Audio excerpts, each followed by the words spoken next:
Let's talk about Washington. Number 8 man. Washington pounded Michigan State. I know we both predicted them to go in there and get the dub, but do you think what they did was surprising? Not at all. I think the thing that is surprising is Washington isn't talked about like one of the elites of college football this year. Like that team is good. Oh yeah, that team is really good. Michael Penix Jr. leading the country in passing yards thus far. Yeah, I think he's also leading the Heisman right now. Yeah, Caleb's been balling too, but what Michael Penix has done, especially when he was at Indiana, nobody expected him to turn into what Kalen DeBoer's turned him into. Mm-hmm. So, Washington really went in there, and I thought there was a potential that Michigan State makes it a tough game for them. That was obviously before the Mel Tucker stuff. But, once they walked in and got the ball, it was smooth sailing. Yeah, and it was probably about an hour before we started filming this that he was officially announced let go from the team. Yeah, it sounds like they're going to get rid of him. So, yeah.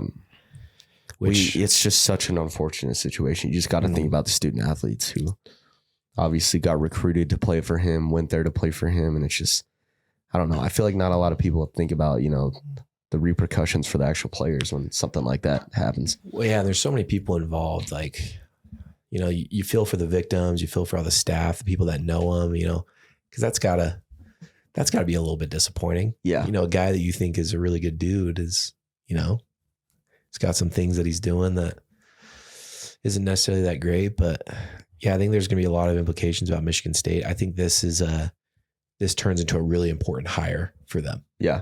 I think they really got to get somebody who can, steady the ship, get everything back in order, and really get Michigan State back to what they were. Because if we're being honest, Michigan State is one of the bigger programs in the nation. Yeah.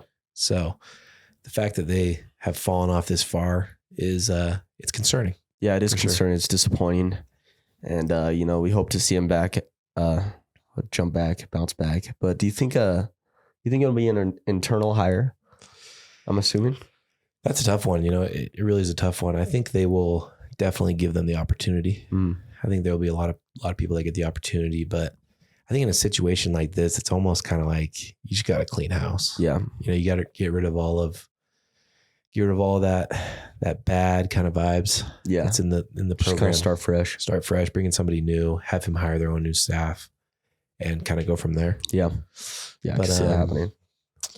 I think for the most part, we learned that this Washington team is for real. Yeah, they're legit contenders, legitimate contenders for the playoff. If we're being honest, I think not just the Pac-12 championship, but I think if they drop a game and they go out there and they win the Pac-12 championship, I think that they should definitely be included in that talk. Well, we talked about it in the preview. They were a game away from being in the Pac-12 championship and potentially in the playoff. Yeah, last year they beat Arizona State on the road. They go to the Pac-12 championship. Say they win that, they're in the playoff. Definitely playoff implications. Oh yeah, absolutely. So, they are probably the most impressive team for me right now. I knew Florida State was going to be good. They really hit the portal and really fixed a lot of their needs. So that's not as surprising to me, but Washington was a team that I thought could be maybe the third best in the Pac-12. I think they're looking like the cream of the crop right now in the Pac-12. Yeah. So